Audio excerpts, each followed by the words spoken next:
Before a corporate finance deal is finalized, the parties involved, such as shareholders or lenders, often require a detailed examination of the financial model to ensure everything is accurate and reliable. This process is called a full-scope financial model audit. The slide includes an example of a typical audit opinion letter from a professional services firm, which helps convey what such a letter generally looks like. It's also important to understand that the views presented here come from the author's perspective and do not represent any specific professional services company. The photo you see illustrates the careful analysis involved in these audits, with people reviewing financial data and calculations to verify the model's integrity. This report is intended specifically for the funders and sponsors of the project and is not for distribution beyond those parties as outlined in our engagement terms. We have carried out a detailed review of the project's financial model, which was developed using Excel spreadsheets, following the scope of work defined in our engagement letter. After an initial assessment, an updated version of the model that incorporated agreed changes was examined, leading to the preparation of the final model, which includes inputs as of financial close. These versions, including the initial, final, and financial close models, are logged with their file details. Alongside the model, we reviewed critical project financing documents such as the credit agreement, project agreement, and payment mechanism documents, all of which were provided for our analysis. The main goals of our audit were to ensure that all calculations in the model are mathematically correct and materially reliable, that credit ratios are correctly calculated based on the credit agreement, and that accounting treatments and tax assumptions align with relevant accounting standards and local tax laws, as well as the project's financing terms. Additionally, we examined the model outputs to identify any unusual trends or variations in key financial and banking indicators to provide a thorough analytical review. During our review, we carefully looked for any unexplained or inconsistent cash flow trends, such as unexpected changes in revenues, costs, taxes, or depreciation, and analyzed variations in key financial indicators based on the project's inputs and commercial structure. We also ensured that any changes to the underlying assumptions were accurately reflected in the model's results and, for operational model audits, checked consistency with the latest statutory and management accounts. Throughout this process, we raised issues whenever exceptions were identified and discussed them with you. It's important to note that while a detailed list of these issues is available, it's not possible to guarantee that every single error in the model has been found. Our audit does not include a financial audit or verification of the project's assets and liabilities, nor do we provide any opinion on the assumption's validity or how predictions will compare to actual outcomes. Despite these limitations, based on the work done and the issues raised, we are confident that the audit objectives have been met. Finally, unless otherwise agreed, our reports are for your exclusive use according to our engagement terms. In a full-scope financial model audit, the usual goal is to confirm that the model meets its objectives within material limits, meaning that any errors shouldn't significantly affect decisions. For a leveraged buyout, this typically means the model accurately produces annual profit and loss accounts, cash flows, balance sheets, lender ratios, and shareholder returns over the forecast period. Materiality is a key audit concept that helps decide if errors are big enough to impact outcomes, such as whether a lender's credit ratio just below a target should change their decision. The scope of an audit can include or exclude various elements, like whether the accounting treatment complies with relevant standards. Including accounting treatment is important because it influences taxation and dividend distribution, which affect both equity providers' internal rates of return and lenders' protections, especially ensuring dividends aren't paid before lenders receive their interest and principal. Accounting standards could be UK GAAP, IFRS, or local rules depending on the project. Another consideration is whether the data book, the detailed assumptions and logic behind the model, is part of the audit scope, which is recommended to ensure all material assumptions are properly reviewed. Legal agreements, such as credit or project agreements, can also be included in the scope to check for risks or critical points that relate to the model. Finally, auditors often address undocumented assumptions, those not included in the data book or legal documents, in their opinion letters, as these can influence the reliability of the financial model. Overall, most lenders and shareholders prioritize receiving an opinion letter covering their key concerns, though others may seek a more detailed review. When a professional firm receives a financial model from a bank or sponsor for a corporate finance transaction, the first step is to perform a scoping exercise. This involves a quick but thorough inspection of the model to understand its structure and key elements. The scoping process is like a high-level review, similar to a shortened analytical review, where the auditors get an initial sense of the model's complexity, its main components, and any potential areas that might need closer examination later. This helps them plan the detailed work required to form an informed opinion on the model's accuracy and reliability. A comprehensive review of the model's design is typically part of the audit process, similar to what's done in limited-scope financial model reviews. To aid this, the auditor will use specialized spreadsheet audit software, such as Spreadsheet Professional or OAK. These tools help identify the size and complexity of formulas within the model, among other factors. Using the financial close model we developed, we'll show you a typical approach to scoping a model audit. This includes outputs from Spreadsheet Professional and applying a color coding tool to enhance understanding. One of the key challenges in a model audit is dealing with formula complexity. More complex formulas take longer to understand and verify. The best way to handle this is by generating a full list of unique formulas for each worksheet in the model, which the software can provide. By assessing the average complexity on a sheet-by-sheet basis, the auditor can gauge the overall audit effort required. For example, Exhibit 4.7 shows a portion of such a formula listing, demonstrating how various formulas and their results appear across different cells, helping to highlight the complexity auditors need to manage. In this section, we see how the O-month function is applied to calculate period and dates, using references like model_start_date or specific dates such as December 31, 2011, to generate period endings for 2010, 2011, and 2012. Beyond the date calculations, the spreadsheet pulls from the balance sheet to identify key financial figures including senior debt and equity. We see references to specific balance sheet cells for senior debt, showing values like 12.1, and equity, with a value of 16.8. Some rows perform summations of these values across a range of months, with subtraction of other amounts, resulting in calculated differences, usually zero in these examples, indicating reconciliations or checks within these financial line items. This approach helps ensure that the model's figures for senior debt and equity align correctly with the underlying balance sheet data across different periods. Here, we break down the financial figures starting with the shareholder loan, which stands at 8.1. When we look at total debt and equity, this sums up to 37, combining elements like senior debt and the shareholder loan. The debt-to-equity ratio, calculated by dividing debt by total equity, comes out to approximately 0.33. This ratio indicates the relative proportion of debt used compared to equity. The maximum value of this ratio across the periods studied is the same, at about 0.33, which happened on the 31st of December, 2010. On average, the debt-to-equity ratio falls around 0.25, showing overall moderate leverage during the period. There are also references to cash flow figures labeled as undefined but numerically equal to about 8.9, and a sum of undefined variables equals 0, implying balanced cash inflows and outflows or adjustments within the model. This data helps us understand the company's capital structure and financial health over time. Here, we first look at the free cash flow, which in this case is showing 0.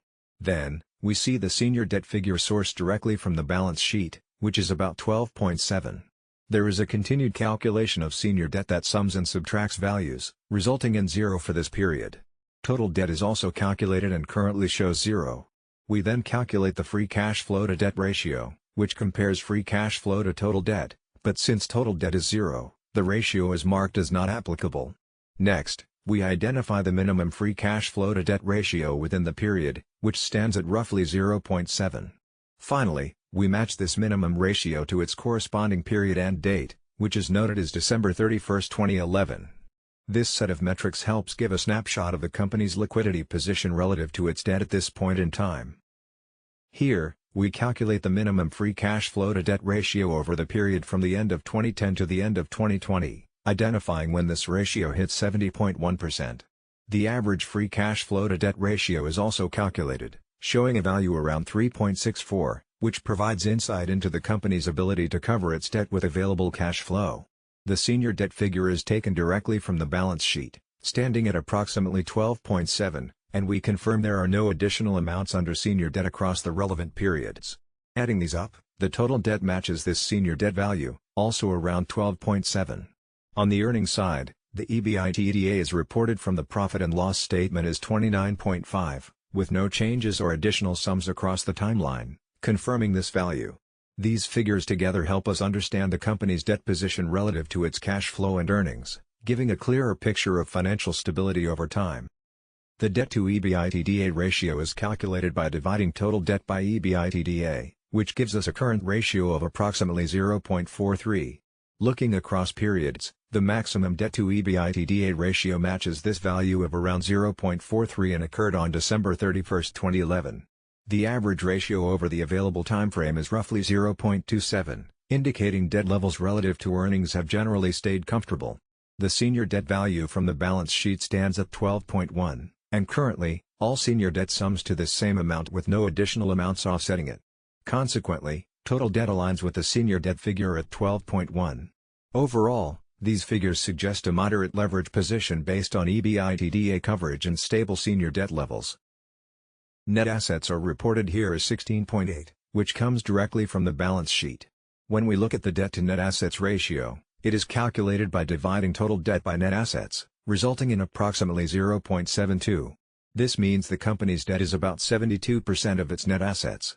The highest recorded debt to net assets ratio in the period analyzed was also about 72%, which occurred on December 31, 2010. On average, over the time span considered, the debt to net assets ratio stands at roughly 0.28, indicating a generally lower reliance on debt relative to net assets over time. These figures give us a clear picture of the company's leverage relative to its net asset base. We start with EBIT, which stands at about 26.7, reflecting the earnings before interest and taxes from the profit and loss statement. The calculations here show that when summing EBIT across the period and subtracting any overlapping values, the net effect is zero, indicating consistency in the EBIT values reported. Moving on to interest on senior debt, this is recorded at approximately 0.9, which is also confirmed by the profit and loss figures. Again, summing the interest values and subtracting duplicates results in zero, indicating clean data without discrepancies. When we look at the interest cover ratio, which measures how easily the company can pay interest from EBIT, it's marked as not applicable or unavailable due to some missing or undefined data points in the denominator, possibly a temporary issue in the input values. Lastly, the minimum interest cover ratio, calculated as the lowest value in the series, is around 28.56, suggesting that at its weakest point, the company still had a strong ability to cover interest expenses. Overall, these figures give a clear picture of operational earnings and the cost of servicing senior debt, with ratios indicating solid coverage despite some data gaps in the interest cover ratio calculation. Here we see data related to interest cover ratios, inflation, equity drawn, dividends, and subordinated debt, along with the formulas used to calculate them. The minimum interest cover ratio is identified by matching the lowest value to its corresponding date, which in this case is 28.6 on December 31, 2011. The average interest cover ratio is calculated over the range, giving us a value around 59.12. The general inflation index suggests an initial value by the annual inflation rate, resulting in a factor of 1.025. Negative values for equity drawn indicate funds taken out, here -5 units, and the total equity drawn sums back to zero when considering all periods, suggesting balanced inflows and outflows. No dividends were paid during this period, as shown by zeros in the dividend paid entries. Finally, the subordinated debt total drawn is around 1.2 units, which comes from the shareholders' loan drawdown. This slide captures key financial metrics and their calculations, which contribute to understanding the company's financial position over time. Here, we are looking at the detailed breakdown of subordinated debt, covering the amounts drawn, repayments, interest, and fees paid. The total drawn value aligns with cash flow data and shareholder loans, showing zero net draw after offsetting entries. Repayments of principal and interest are reflected as negative cash flows, balanced by corresponding shareholder loan movements, also summing to zero. Fees paid show minimal activity, close to zero, again balanced across the components. When we combine all these elements, drawn amounts minus repayments, interest, and fees, the net shareholder position comes to a positive figure, indicating the overall impact of these subordinated debt transactions on the financial structure. This detailed reconciliation ensures accuracy between cash flows and loan account movements, providing a clear picture of the current subordinated debt status. Here, we look at different measures of the internal rate of return or IRR for equity and combined equity with subordinated debt. The nominal equity IRR is calculated based on the cash flows from equity investments, which in this case shows a positive return just under 1.7%. We also see the breakdown where the equity drawn is -5, representing the initial investment, and dividends paid are zero. Moving to the real equity IRR, this adjusts the nominal figure for inflation, showing a slightly lower rate at about 1.62%. Then, we convert the nominal IRR to real by dividing by the general inflation index, resulting in nearly -4.88%, indicating the adjustment effect. Finally, we assess the combined equity and subordinated debt IRR on a nominal basis, which shows a higher return of around 7.35%. These calculations use conditional logic to handle any errors, ensuring the IRR values are meaningful or default to zero if the calculation fails. This provides a clear view of the investment's performance both before and after adjusting for inflation, as well as the impact of including subordinated debt in the return analysis. Looking at the output in Exhibit 4.7, we can quickly gauge how complex each worksheet is. One important factor in determining the scope of a model audit is the number of unique formulas in the workbook. A unique formula is an Excel formula that maintains the same logic when copied across columns and rows. The more unique formulas there are, the longer it generally takes to fully understand the model. To handle this efficiently, it's best to use tools like Spreadsheet Professional, which can count all the unique formulas on a sheet-by-sheet basis.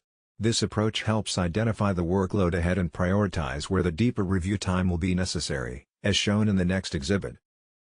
This section breaks down the numeric inputs and formulas in the spreadsheet.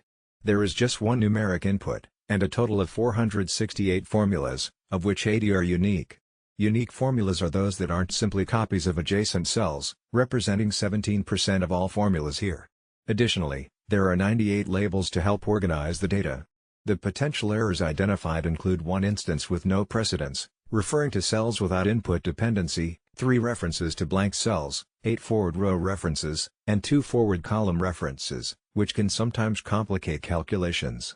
There are also 10 uses of if functions, 18 numeric rule checks, 9 complex calculations, 4 date references, and 1 instance of a 2-digit integer reference, all of which could indicate points to review closely for accuracy or potential issues. This analysis helps highlight where the model's logic is most concentrated and where further validation might be necessary. This sheet is not protected, which means users can overwrite any cell, even if it's locked. In terms of testing, only unique cells have been checked, so you'll want to make sure to also review any cells that are copies. Individual cells within range references haven't been tested yet. There's one formula here that has no precedence, meaning it doesn't depend on other cells and is likely an input made up of combined values. This can be a risk if the components aren't clearly documented, because it makes it hard to trace how the results were derived. We also found some calculations referencing blank cells, which could indicate missing inputs, incorrect references, or future issues if users later enter data into those blanks, causing inconsistent results. Lastly, there are forward row references. These are formulas referring to rows below their own, which is not ideal because well-structured spreadsheets should be read top to bottom. Forward references might signal late additions or errors, so those should be reviewed carefully. There are also some forward column references to consider. Overall, these points highlight areas where errors might occur and where the integrity of the spreadsheet can be improved. When a calculation refers to a column to the right of where it sits, it's a warning sign because spreadsheets should ideally be read left to right like a book.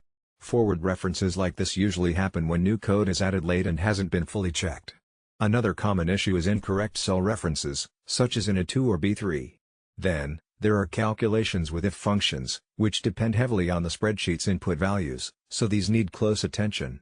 The cells to check include A2, B18, B32, C47, and several others throughout the sheet.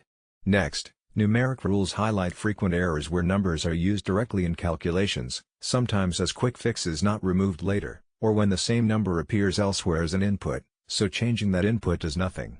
Numbers are also often used incorrectly to convert between units like thousands to millions. Examples to watch include cells from B3 to D3, B18, B20, and beyond. Finally, complex calculations are especially prone to all types of errors and should be scrutinized carefully, particularly in the cells listed such as B18, B32, B61, and others.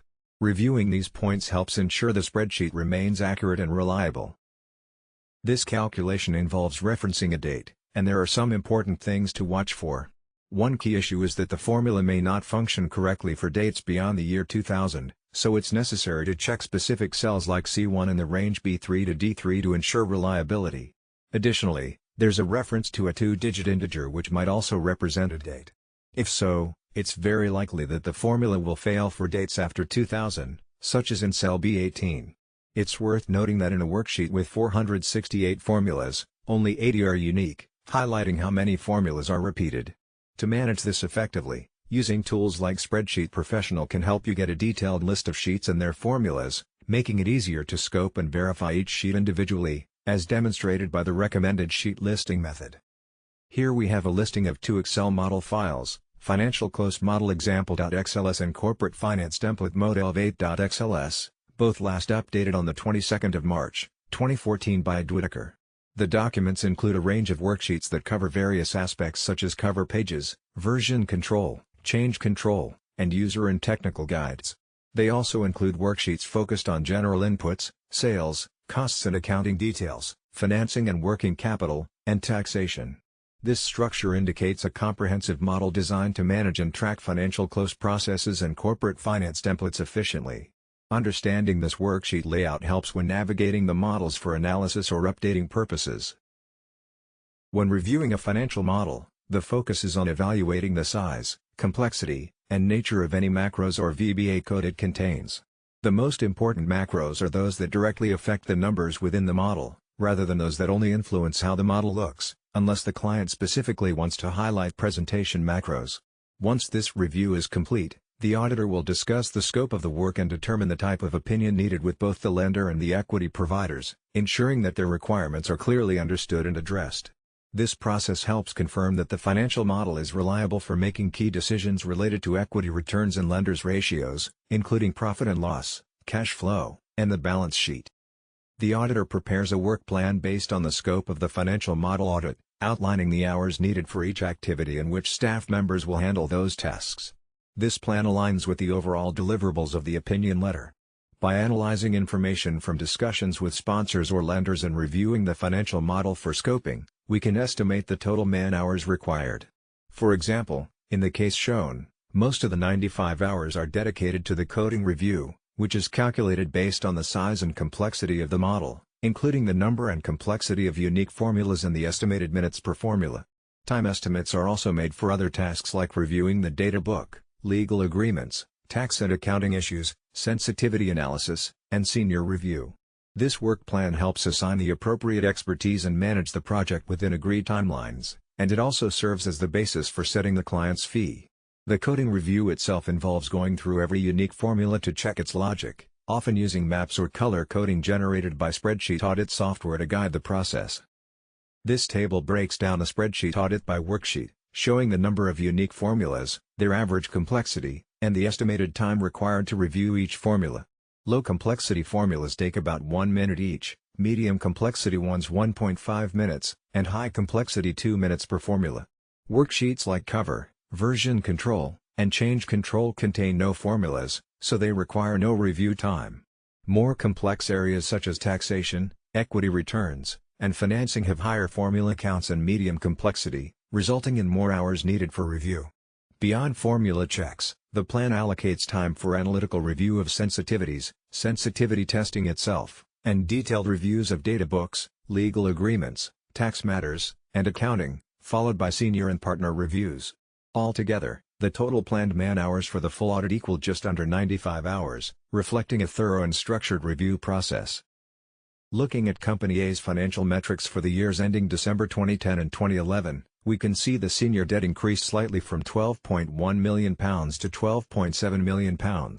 Equity rose more significantly from £16.8 million to £21.8 million, while the shareholder loan decreased from £8.1 million to £5.5 million. This changes the total debt and equity figures from £37.0 million in 2010 to a forecasted £40.0 million in 2011. The debt-to-equity ratio shows a slight decrease from 32.7% to 31.8%, with the maximum debt-to-equity ratio recorded on December 31, 2010, at 32.7%, and an average ratio over the period of 24.8%. On the cash flow side, free cash flow went from 0 to £8.9 million in 2011, with a corresponding free cash flow to debt ratio of 70.1%, which also represents both the minimum and average ratio for the period. This ratio's minimum date is December 31, 2011, and the average free cash flow to debt ratio overall is 363.8%, pointing to a strong capacity to cover debt from operating cash flow. Overall, these ratios provide important insight into the company's leverage and liquidity positions, indicating stability and some improvement forecasted into 2011.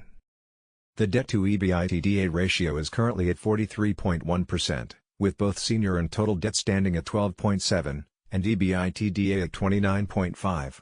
The maximum debt-to-EBITDA ratio was also 43.1% on December 31, 2011, while the average over time is 27.0%. Looking at debt to net assets, senior debt slightly decreased to 12.1 compared to total debt at 12.7, while net assets significantly increased from 16.8 to 39.4. This results in a debt to net assets ratio currently at 32.3%, down from a maximum ratio of 72.0% on December 31, 2010, with an average of 27.7%. For interest cover, EBIT is about 27 with a cash interest expense of 0.3 and senior debt interest at 0.9. The interest cover ratio is 28.6, which is also its minimum recorded on December 31, 2011, and the average interest cover ratio is 59.1. These figures give us a good overview of the company's leverage and ability to cover interest expenses, providing insight into its financial health and risk profile. Looking at the equity cash flows, the general inflation index shows a slight increase from 1.000 to 1.025, reflecting moderate inflation. The equity drawn stands at -5.0, indicating a cash outflow at this stage. No dividends were paid during this period. For subordinated debt, 1.2 was drawn, while 1.4 was repaid, with interest payments amounting to 1.1 and no fees paid. The net cash flow from shareholders' loans is positive at 3.7, which supports the liquidity position. Moving on to equity returns, the nominal internal rate of return is quite high at 168.88%, though it corresponds to the -5.0 cash flow outflow. In real terms, after adjusting for inflation, the equity IRR is 162.33%. Showing strong returns. When combining equity and subordinated debt, the nominal IRR reaches an even higher 734.84%, and the real IRR stands at 714.48%, both linked to a smaller outflow of -1.3. These figures underscore the significant returns generated, especially when factoring in both equity and debt components, even after accounting for inflation. The financial model extract in Exhibit 4.11 uses bright blue to highlight unique formulas, which need careful inspection. These unique formulas are shown as bright blue cells, while lighter blue cells represent copies of these formulas. Bright yellow cells are labels, and lighter yellow cells indicate inputs or hard-coded values. Although color codes can vary between tools, the principle of identifying unique formulas remains consistent. The analytical review, typically done by a senior team member, helps spot areas that seem unreasonable and might need further attention. Reviewing the databook and legal documentation involves cross-referencing sections with the model. If discrepancies or non-compliance are found, these should be logged and discussed with the modeler.